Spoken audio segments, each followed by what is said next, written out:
Even though boomerang coasters normally suck, and this one is kind of themed to sucking, this is a really fun roller coaster. I'm gonna rank every coaster and give them my review. Every drop and every hill, every launch and every loop. Rate it 1 to 10 and then we'll do it all again. Gonna rank and review every coaster.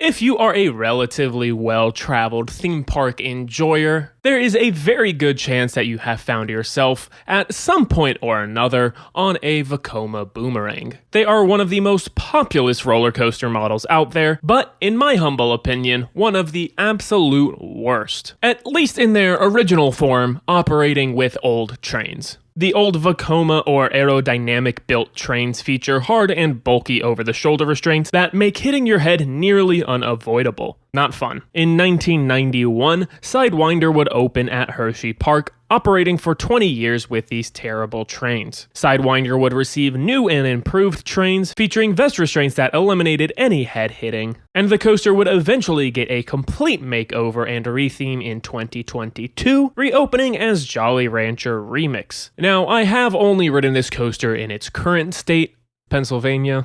I have only ridden this coaster in its current form, but as is, I think it is by far the best boomerang coaster I have been on. I mean, I can actually enjoy it. And there's no doubt in my mind that it is an improvement upon the original. To dive a little deeper into why I enjoy this coaster so much, let's take a quick look at its off-ride experience. Jolly Rancher Remix is located directly next to Storm Runner, and it also encompasses Mixed, a rather flashy and eye-catching flat ride. So there's just great kinetic energy surrounding this coaster. Jolly Rancher sports a vibrant, multicolored paint scheme that features a color for each flavor of Jolly Rancher, and I quite enjoy this bright and in-your-face paint job. To further add to its exciting appearance, this ride features various lights throughout its layout and station that really shine at night, which is by far the best time to experience this attraction. Part of the reason is, once you head into the queue line, there is an unfortunate lack of shade. Thankfully, this is not too much of an issue, as Jolly Rancher does not seem to get too much of a line typically. Past that is Jolly Rancher's station,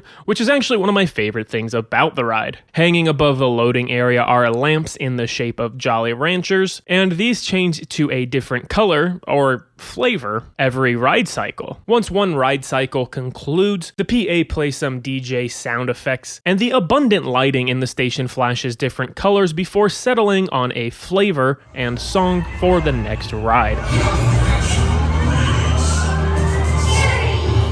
And I really appreciate how many different lights are in the station, and I love that this whole performance gets put on just to make each ride a little different and unique. It makes waiting in the station for the ride actually fun. So this coaster is a full vibe before you even get on, but let's take a look at what the ride is like once you actually are on. The ride experience is obviously similar to other boomerang coasters, but you will be a lot more comfortable in these padded trains that have no bulky, head-hitting restraints. So you can actually focus on enjoying the ride instead of struggling for your life. The ride starts by lifting you backwards up the first of 2 spikes, and as you make your ascent, you get to listen to music that, as mentioned, varies from ride to ride. There are also strobe lights that follow you up the lift, and those quickly reverse and light up the track in front of you as you are released into the drop. Passing through this station brings a nice burst of bright colors before heading into the admittedly shaky Cobra roll. While this section is not particularly smooth, it is not uncomfortable either. The positive G-forces and quick direction changes through this element are quite disorienting,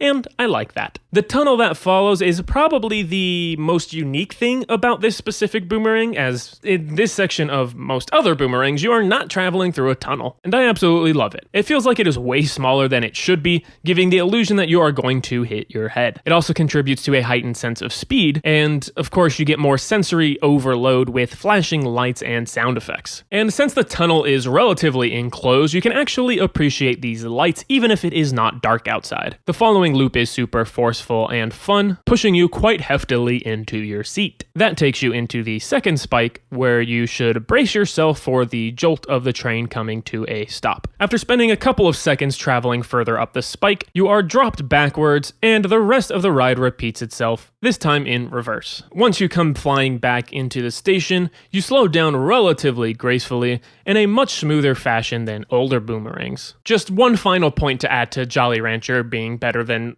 every other boomerang. So, what would I rate this coaster? 7.5 out of 10. It's a fantastic example of bringing new life to a ride, and I really appreciate almost every aspect of this coaster. As far as where this coaster ranks, it sits in the middle of the pack at number 157 out of the 308 coasters I have been on so far. It'd probably rank even higher if it were not one of a million boomerangs out there, even though this is the best of them. But it does beat out Flying Cobras at Carowinds, my previous favorite boomerang, as Jolly Rancher has all these same comfort benefits that Flying Cobras has, with the added audio and visual effects. But that's it for this one. I'd love to know what you guys think of boomerang coasters in the comments down below, especially if you've been on a renovated one like Jolly Rancher Remix. Make sure to give this video a thumbs up if you enjoyed it, subscribe and turn on notifications for more content like this, and make sure to tune in next time where I'll be talking about